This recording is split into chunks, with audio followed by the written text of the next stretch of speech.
Seja bem-vindo a mais um encontro com a palavra. Se você está participando desse programa pela primeira vez, é importante saber que estamos estudando todos os livros da Bíblia. Já estudamos desde o livro de Gênesis, o primeiro livro, e estamos chegando agora quase no final do Novo Testamento. Estamos na primeira epístola de João. Nos últimos programas aprendemos que esta epístola nos mostra uma bússola da certeza. Parte da questão da certeza inclui, conforme explica João, testar se os Espíritos são de Deus. João trata deste assunto no 4º capítulo. Ouça agora como ele aborda essa questão. Amados, não creiam em qualquer espírito, mas examinem os espíritos para ver se eles procedem de Deus, porque muitos falsos profetas têm saído pelo mundo. Vocês podem reconhecer o Espírito de Deus deste modo. Todo espírito que confessa que Jesus Cristo veio em carne procede de Deus. Mas todo espírito que não confessa Jesus não procede de Deus. No estudo da primeira epístola de João, buscamos a base para a certeza da salvação. Como podemos ter certeza que somos salvos e temos a vida eterna? Este é o assunto de João nesta carta. Nestes primeiros versículos do capítulo 4, que acabamos de ler, João fala sobre como testar os espíritos. Nem tudo que é espiritual vem do Espírito Santo. Como disse o filósofo, existe muito mais entre o céu e a terra do que supõe a nossa vã filosofia. Isso se aplica principalmente ao mundo espiritual, onde há bons e maus espíritos. O apóstolo João nos exortou a testar os espíritos. Novamente entraremos na questão da base teológica e doutrinária entre os crentes, porque a confissão é o teste doutrinário pelo qual devemos testar todos os espíritos. Todo espírito que confessa que Jesus Cristo veio em carne procede de Deus. Como que um espírito confessa qualquer coisa na carne? Bom, João está falando que todo homem e toda mulher que no espírito e na carne confessar que Jesus Cristo veio em carne é de Deus. Na sua segunda carta aos Coríntios, capítulo 4, o apóstolo Paulo diz que as pessoas deste mundo têm o direito de ver o evangelho na nossa carne mortal. É isso que João quer dizer quando fala sobre um espírito que confessa. Para entender este conceito, precisamos voltar ao Evangelho de João. Você se lembra que no capítulo 17 do Evangelho de João, encontramos a oração sacerdotal de Jesus pelos apóstolos e pela igreja? Jesus, o Filho de Deus, pediu que o mundo soubesse que Deus o havia enviado a este mundo e que Deus os amasse tanto quanto amou seu próprio Filho. Jesus pediu ao Pai que os apóstolos vivessem de tal forma que o mundo cresce que Deus realmente tinha mandado seu único Filho. Que tipo de vida eles deveriam ter para que o mundo soubesse disso? João enfatizou muito em sua carta que se eles amassem uns aos outros, o mundo saberia que Deus os ama e que os amou tanto que enviou seu Filho a este mundo para os salvar. Lembre-se que, por ocasião da última ceia, antes de partir, Jesus disse aos apóstolos que tinha uma mensagem de amor para o mundo. E como transmitimos esta mensagem de amor? Amando uns aos outros. É assim que o mundo entenderá o amor que Jesus teve por eles. E foi exatamente isso que aconteceu na primeira geração da igreja. Todos ficavam impressionados com o amor entre os cristãos daquela época. E hoje, será que somos reconhecidos por esse amor? Deveríamos ser reconhecidos pelo amor entre nós, porque João afirma que é assim que confessamos o Espírito de Cristo em nossa carne mortal. Amando-nos, mostramos ao mundo que, porque Deus amou o mundo de tal maneira, deu seu Filho unigênito, para que todo aquele que nele crer não pereça, mas tenha a vida eterna. Isso está em João 3,16. Transmitimos a verdade destes versículos quando amamos uns aos outros exatamente como Jesus Cristo amou os apóstolos. Depois de falar que nossos espíritos devem confessar na carne o amor de Cristo, João mostra 10 razões por que devemos amar uns aos outros. Ele diz que é absolutamente essencial que nossa carne e nosso espírito confessem o Espírito de Cristo, que é o Espírito do amor. João afirma que o Espírito de Cristo em nossa carne mortal é mais um ponto na bússola da certeza.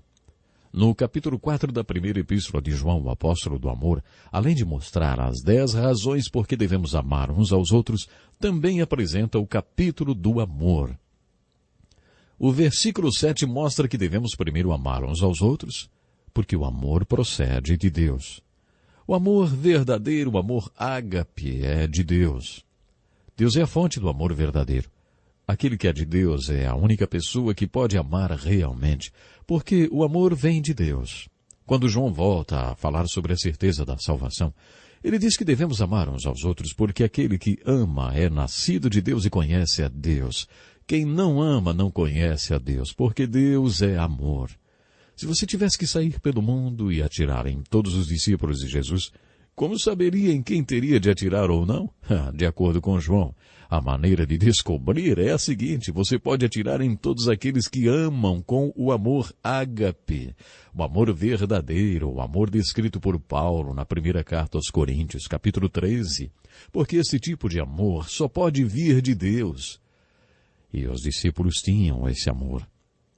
Por isso, aqueles que amam com esse amor são realmente nascidos de Deus e conhecem a Deus. E aqueles que não amam desta maneira não são de Deus. Isso torna o teste dos espíritos muito simples. A terceira razão por que devemos amar está no versículo 8 do capítulo 4. Devemos amar porque Deus é amor. O amor é a essência de Deus. Encontramos vários textos nas Escrituras referentes ao amor. Deus é amor. Se você diz que é nascido de Deus ou que está em Cristo, o Filho de Deus, então a sua credencial é o amor. As Escrituras mostram que a credencial do cristão é o amor.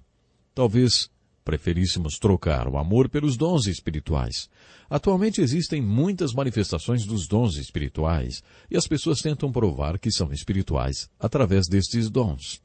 Mas não é isso que a Bíblia diz. A prova da espiritualidade é o amor. O fruto ou a prova do Espírito é o amor. Isso está em Gálatas 5:22. Deus é amor e se você se declara nascido de Deus, então precisa evidenciar o Espírito de Cristo na sua carne mortal. Nos versículos 10 e 11, João ensina que devemos amar porque temos um grande exemplo de amor. João aponta para a morte de Jesus na cruz e diz: Amados, visto que Deus assim nos amou, nós também devemos amar uns aos outros. Mostramos que abraçamos o Evangelho quando amamos com o amor ágape.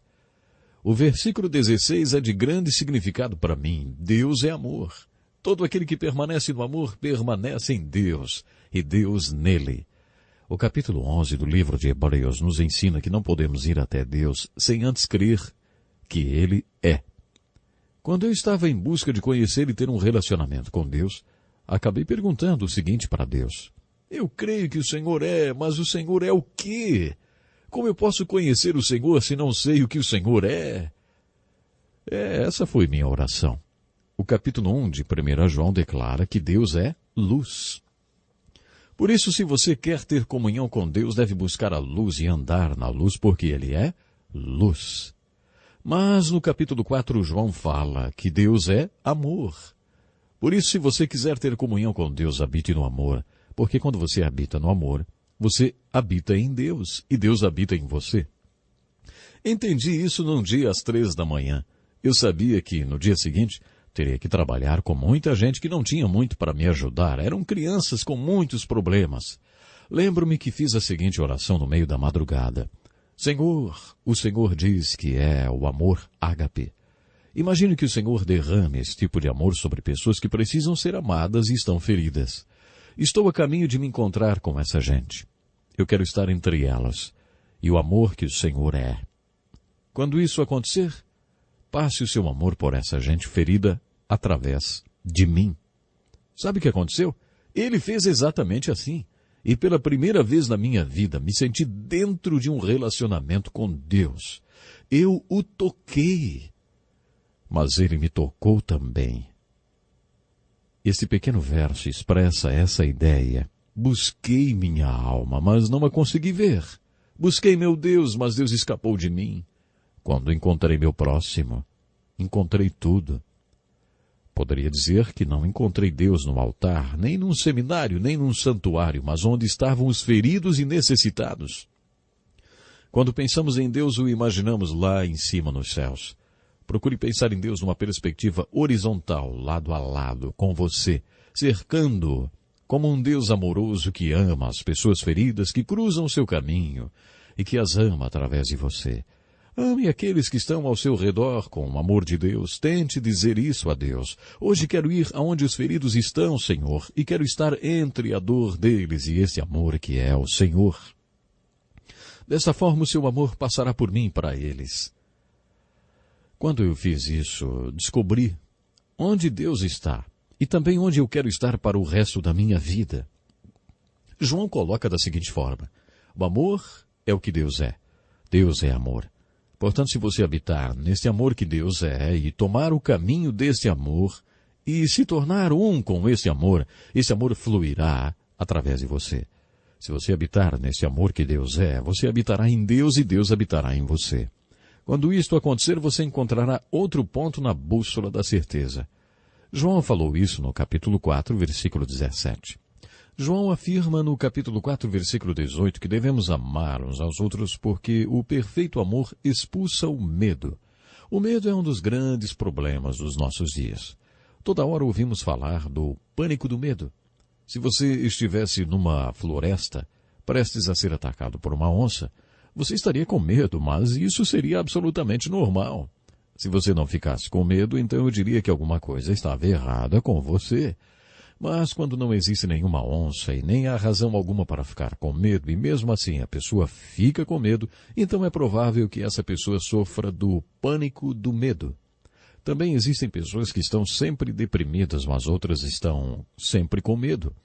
A palavra neurótico significa estado nervoso sem razão aparente.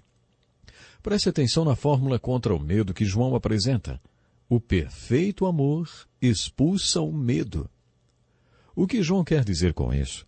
João afirmou que o perfeito amor nos dá confiança para o dia do julgamento e também que o perfeito amor elimina o medo. Afinal, medo de quê? Você tem medo de alguma coisa?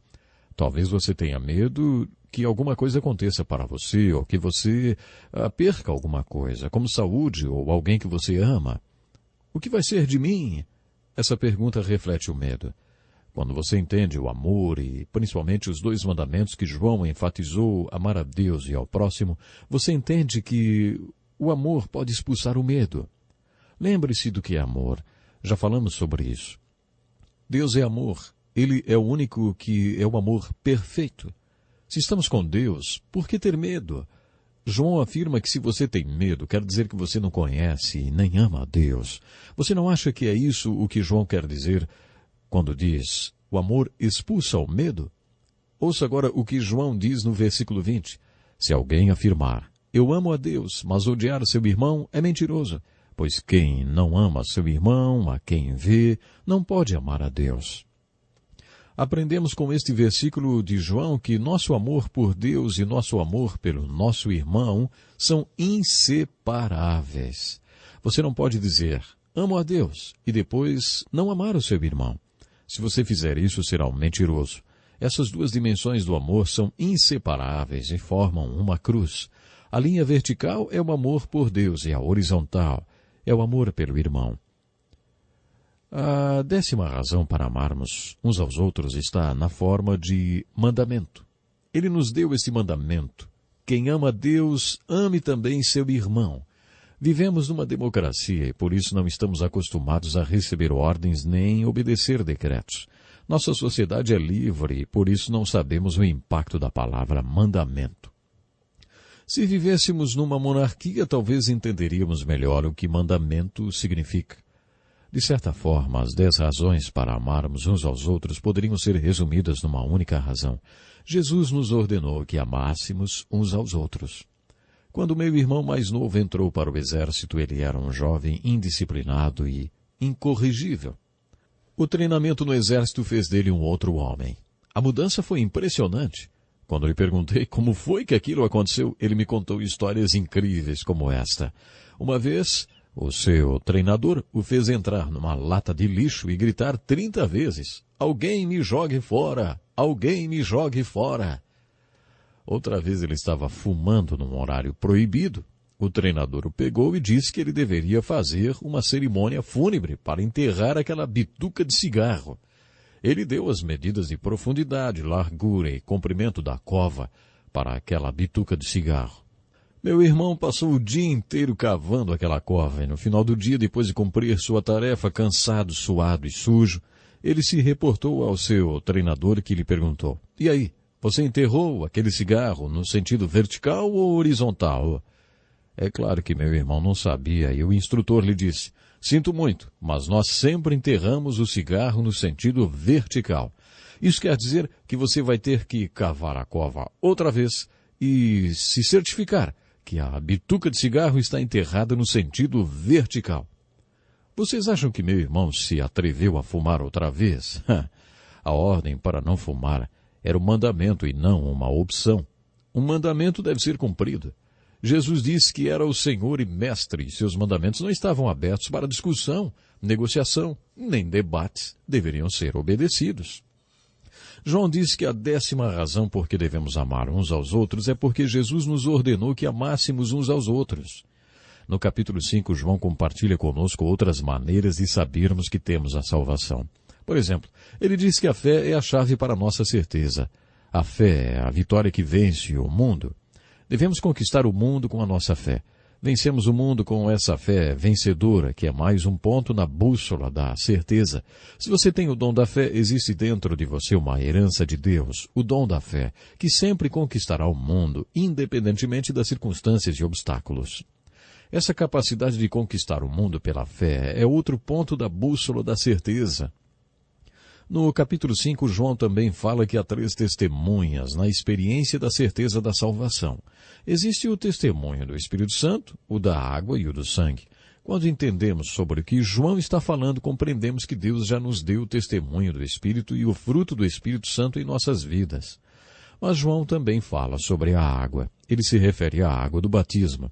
A essência do batismo, independentemente da sua forma, é tornar público que você é discípulo de Jesus Cristo. É impossível ser batizado e manter isso em segredo.